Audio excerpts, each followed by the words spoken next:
Billions of patients rely on generic drugs every day, but very few people, even inside pharma, fully understand the rigorous scientific gauntlet every one of them must survive before a single tablet reaches a pharmacy shelf.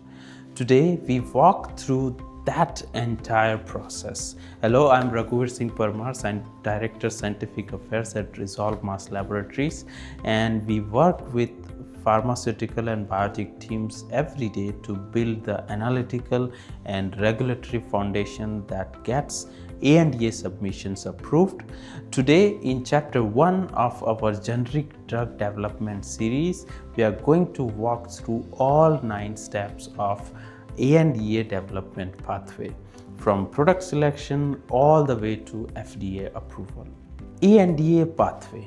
Let's start with what makes the ANDA pathway different. Unlike a new drug, a generic drug doesn't need to prove safety and efficacy through full clinical trials. What it does need is to prove its equivalence. That is, it performs identically to reference listed drug, the RLD, in terms of quality, purity, and behavior in the human body. That proof is overwhelmingly analytical. It lives in data, for example, chromatograms, dissolution curves, pharmacokinetic profiles, and stability charts. The clinical volume is smaller, but scientific standard is no lower. What is ANDA? In an ANDA, Abbreviated New Drug Application, is the formal submission to the FDA that establishes a generic drug's right to the market. Abbreviated means lightweight. It means the clinical trial burden is replaced by the analytical equivalence burden. The FDA requires the same active pharmaceutical ingredient, the same strength and dosage form, demonstrated bioequivalence, the same rate and extent of absorption, and a complete quality package covering impurities, stability, and shelf life. Missing or weak data in any of those 4 areas is grounds for a complete response letter, which is effectively a rejection.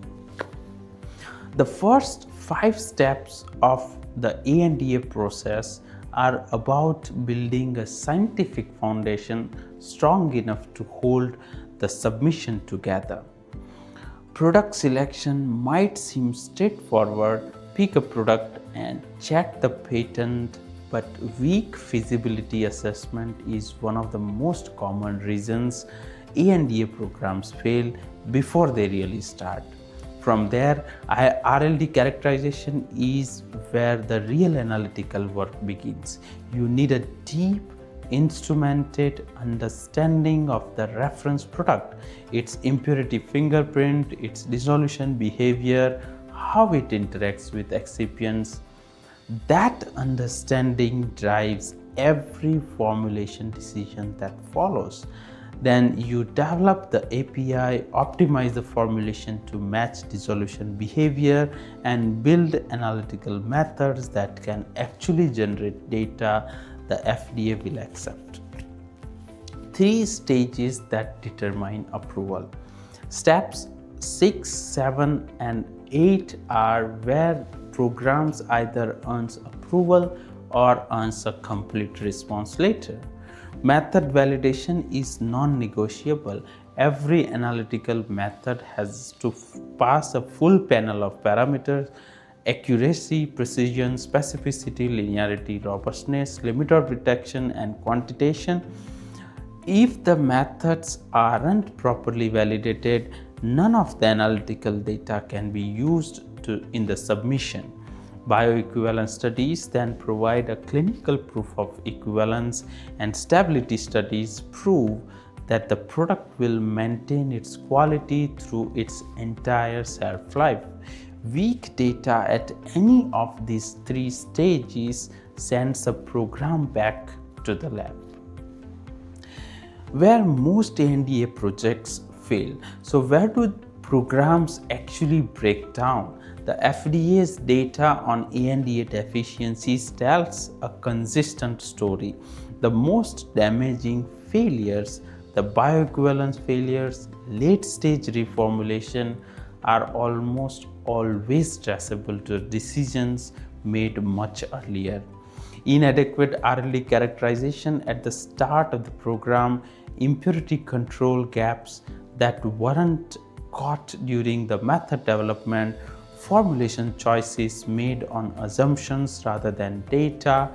At Resolve Mass Laboratories, we regularly work with sponsors who come to us after a complete response letter, and pattern is almost always the same. The analytical foundation wasn't strong enough to support the submission that was built on top of it. What goes wrong? The real patterns. 3 failure patterns show up repeatedly in ANDA programs. A bioequivalence study fails because the dissolution profile wasn't close enough to the RLD, a formulation problem that should have been caught 6 months earlier, and ANDA gets a complete response later because a new impurity appeared during stability studies that wasn't part of the original characterization package, and a method deficiency, an impurity method that wasn't properly validated. Means the FDA questions not just the method but every data point generated with it. The root cause in each case isn't the event that triggered the rejection, it's the gap that was present long before the submission was filed. The 9-step workflow. The 9 steps aren't a checklist you work through linearly and forget. Each stage produces documentation that fits the next stage and ultimately becomes the part of ANDA dossier. Product selection and RLD characterization define the formulation target. Formulation development drives the analytical method requirement.